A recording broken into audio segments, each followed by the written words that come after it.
Rover is dealing with some major glitching issues, basically lagging in real life, when they stumble into a lecture that is dropping heavy lore about the Exostrider. It is giving major exposition dump, but honestly, we need the context because the vibe is mysterious. Then this digital ghost girl shows up acting like she goes here, and the energy is immediately chaotic as she hints at searching for clues in the lecture. The professor is not impressed with the yapping during the lecture, but Rover gets a pass because they have main character privileges. We find out about a student named Aemeath, who ghosted everyone literally 10 years ago. Rover decides to investigate the old training grounds where she vanished, and honestly, the detective arc is starting strong as the Academy president encourages the snooping. A rogue mech called a Soliskin shows up, trying to throw hands at the training grounds, but Rover shuts it down with elite combat skills. The ghost girl, Aemeath, finally spills the tea. She reveals she is actually dead and living in the cloud like a corrupted file. She has been third-wheeling reality for a decade, and now she is trauma-dumping about how she overclocked her mech to save everyone back in the day. Aemeath explains that the glowing rock Rover is holding is basically her heart, the reactor core, which is kind of intense for a first meeting. She reveals that a bad mech named Sigillum is stealing her identity and her gains to stay alive. Rover agrees to help because they simply cannot say no to a side quest, and now they are besties on a mission to stop the corruption. The squad decides to follow some little robot scouts called Soliskin. Aemeath needs to call her old friend Mo, but realizes she has been ghosting her for 10 years. Rover gets a call from the Academy president, Lucilla, who admits to spying on their DMs, which is a total invasion of privacy. However, she offers full clearance and weapons, so we forgive the toxicity for the sake of good loot. The group heads to the auditorium, and the vibes are festive. Students are obsessing over a singer named Fleet Snowfluff, and the parasocial relationship they have with this missing artist is actually wild. Aemeath is walking around unseen, soaking up the attention like a true main character, revealing she had a whole life outside of being a pilot. Plot twist of the century. Aemeath reveals she is actually the pop star Fleet, Snowfluff everyone is stanning. She is having a moment realizing her cringe demos from 10 years ago are now classics. She talks about how she just wanted to vibe and touch grass, not be a soldier, which makes her situation tragic. It is giving burnout gifted kid energy as she listens to her own unfinished song. We get a flashback to Aemeath giving a freshman speech that is way too optimistic, considering we know she gets absolutely cooked later. She talks about touching the stars and being delusional about the future. Back in the present, the squad decides to head to the Frostlands via the Starward Riseway, and honestly, the road trip arc is exactly what we needed right now. The squad rolls up to the ice zone and it is freezing. They run into the school doctor, Luke, who is definitely acting suspicious but in a chill way. He starts dropping lore about how this frozen wasteland used to be a lush forest before the world glitched out and the poles shifted. The environmental storytelling here is immaculate and slightly depressing. Luke goes into full lecture mode about humanity trying to leave the server and getting blocked by the universe. The ambition to explore space is real, but the vibe is very much trapped in a simulation. He mentions the Strider Gate might be a portal to aliens, specifically the Thronodian, which is a terrifying thought. Rover is just taking it all in while trying not to freeze. Hi there! If you want to enjoy more gaming lore without grinding for 60 hours, hit that subscribe button. I do the grinding so you don't have to.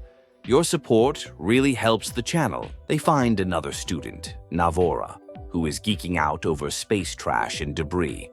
She is almost taken out by falling rocks because she has zero survival instincts when science is involved.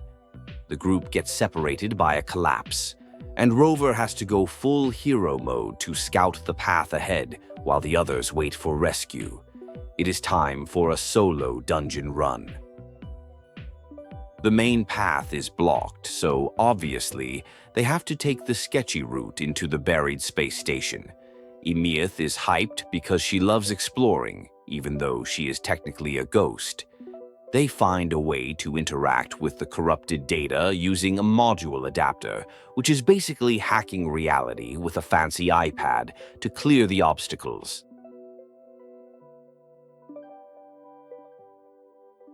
Inside the station, they find a pristine area with a hologram tour guide who is stuck in a loop from the Golden Age. It is super eerie seeing the optimism of the past while standing in the wreckage. Luke hints that he knows more about Rover's past than he is letting on, gatekeeping the most important lore as usual, but promises to explain later. They navigate the station as the tour guide hologram keeps yapping about a one-day tour. The system is reading huge void matter spikes, meaning the corruption is real. Rover has to use the adapter to stabilize the environment, while Aemeath hacks the doors like a pro, proving that being a digital entity has some serious perks when you are dungeon crawling through a derelict spaceship. Aemeath and Rover are literally playing video games to bypass security protocols. Aemeath reveals she was a gamer girl back in the day, which makes her infinitely more relatable. They clear out some mobs that look like low-poly enemies, and the chemistry between them is honestly wholesome considering they are walking through a graveyard of technology. Another hologram speech talks about feeding on starlight, which is poetry but also kind of pretentious. A mysterious colleague named Wei is mentioned, adding another layer to the mystery. The squad realizes the station went into lockdown to contain a void infection, which is basically a zombie outbreak, but with space magic. The atmosphere is shifting from exploration to survival horror.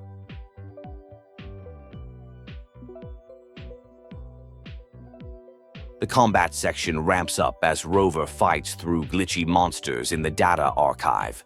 Aemeath is cheering from the sidelines and hacking turrets.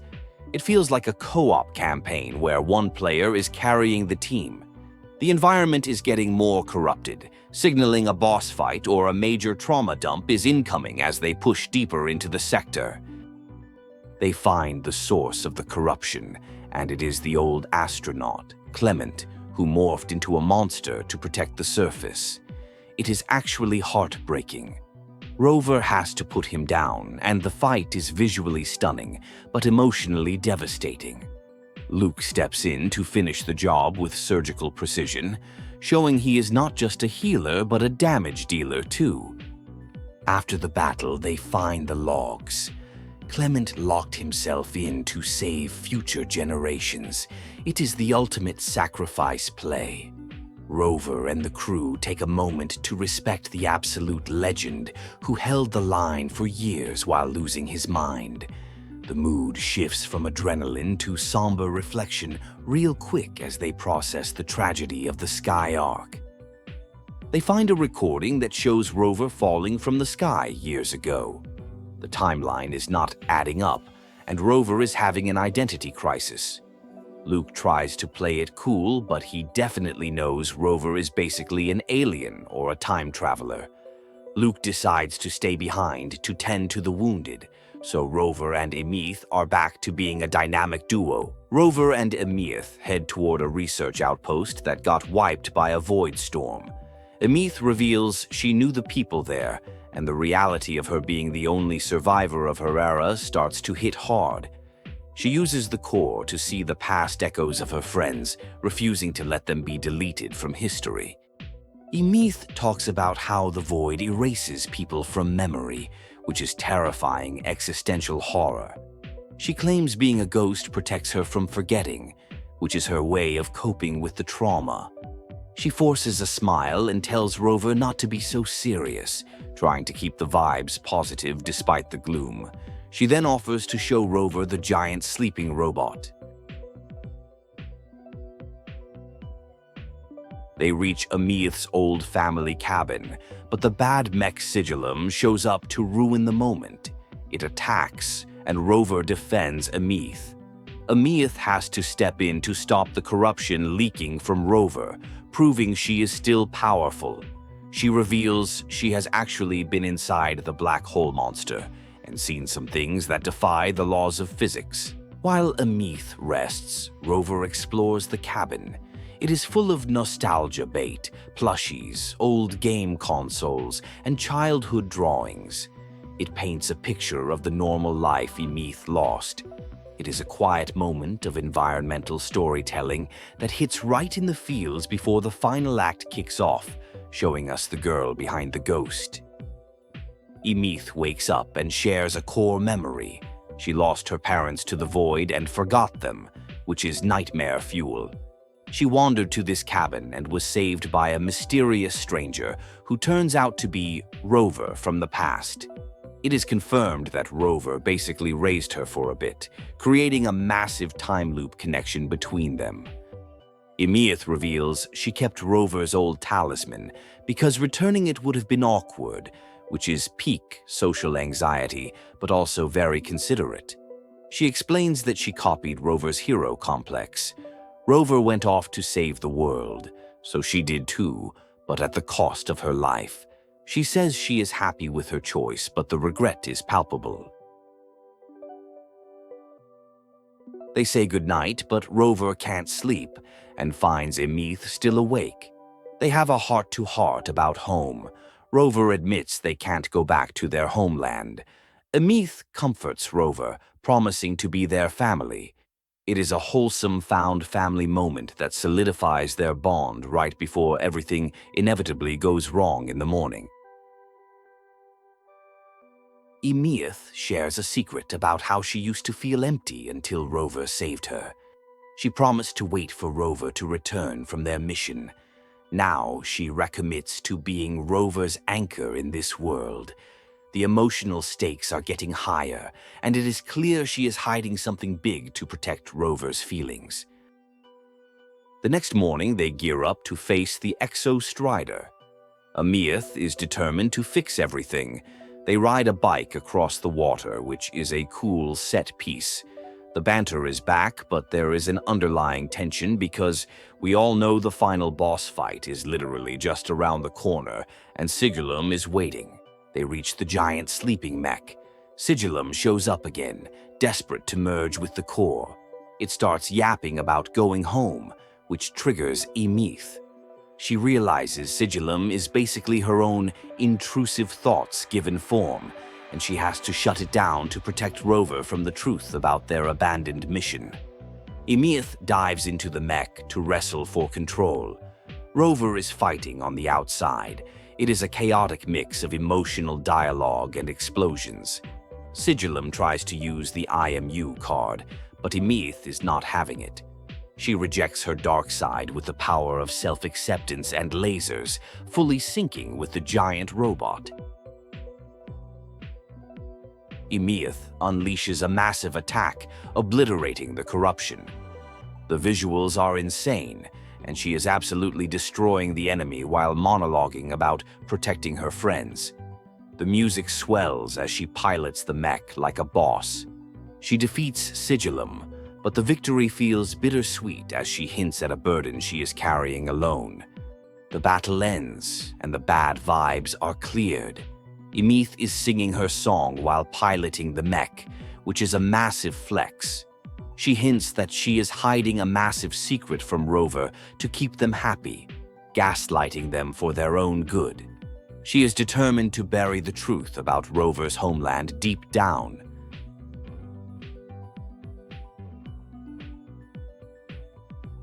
Sigillum, before dying, tells a story about a black cat who tried to save everyone in a box but got trapped. It is a metaphor for Rover's endless mission. It mocks the idea of being a savior, calling it absurd.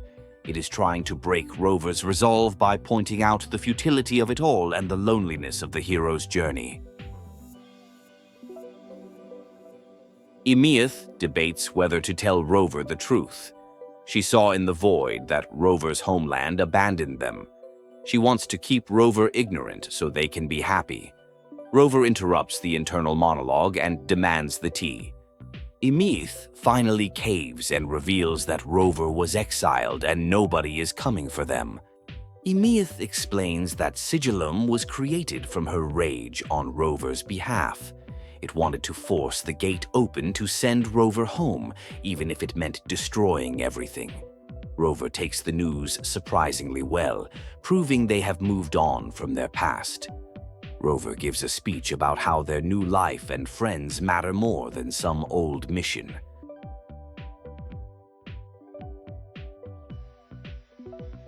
Rover convinces Aemeath that they are not alone, and that the found family they have built is worth more than the past. Aemeath is relieved and realizes she doesn't have to carry the burden anymore. With the core restored, Aemeath is now a high-definition ghost. People can see her again, and they head back to the academy for a victory lap. Luke confirms that everything is stable for now, but warns that the Void Storm season is peaking. Aemeath decides to crash her own fan meeting. She gets a makeover and prepares to perform the finished version of her song. It is the wholesome slice-of-life episode we deserve after all the angst, but the foreshadowing is heavy. Aemeath sings her heart out, and the crowd goes wild. The students are losing their minds seeing their idol in the flesh. Rover watches like a proud parent. It is a moment of pure joy, but there is this nagging feeling that this is a goodbye concert. Aemeath talks about how she never wanted to be a hero, just a singer who watches the stars. After the show, Rover and Aemeath take a walk through the academy. The students are buzzing, and Aemeath is soaking it all in. She is happier than she has ever been, which naturally means tragedy is loading. She hints at the connection between the Sentinels and the Exo-Striders, dropping one last lore bomb before things get serious. They talk about the future on a rooftop. Aemeath makes Rover promise to keep living and traveling. She starts talking about how she will protect Rover, referencing the savior idea again. She says she is tired and needs a nap, which is the universal code for "I am about to sacrifice myself." The emotional damage is imminent. Aemeath enters her mind space and confronts the remnants of Sigillum. She reveals the full truth. She has to go back in time. The girl who saved the world 10 years ago was actually future ghost Aemeath, traveling back through the void. It is a closed time loop, and she has to close it now to save the present. Aemeath explains that her meeting Rover in the past was the effect, not the cause. She has to jump into the void now to become the savior of the past. If she doesn't, the timeline falls apart. She has made peace with it because she knows Rover will be okay. It is a devastatingly noble suicide mission. Aemeath admits that her one selfish wish was to see Rover again and ensure they weren't lonely. Now that she knows Rover has friends, she can let go. Rover realizes what is happening and sprints to the lake. Aemeath is already fading. Rover screams for her to stop, trying to break the loop, but Aemeath is locked in. As she fades, her song plays over a montage of her memories. She wishes Rover a life full of crystal-clear dreams. The lyrics hit different now that we know she is erasing herself from the present to save the past. Rover is left alone on the shore, and the emptiness is loud. The loop is closed, but the cost was everything. Rover finds the paper plane talisman Aemeath left behind. It is the only thing left of her. Rover refuses to accept this ending. They decide that if Aemeath is trapped in the void or the past, they will find a way to break the rules and save her. The main character energy is off the charts as Rover vows to cross the Strider Gate. Rover runs to the training grounds, following a small creature that looks like a mini Aemeath or a fragment of her soul. It is ambiguous, but it implies a cycle of rebirth or a trail she left behind. Rover follows the lead, determined to rewrite the ending. The story ends on a note of defiant hope rather than despair. Rover holds the paper plane, realizing that Aemeath's existence in the present proves she is still out there somewhere in the time stream. The resolve to bring her home is absolute. The credits roll with the emotional song playing, letting us marinate in our feelings. It is the perfect come-down from a roller coaster of emotions.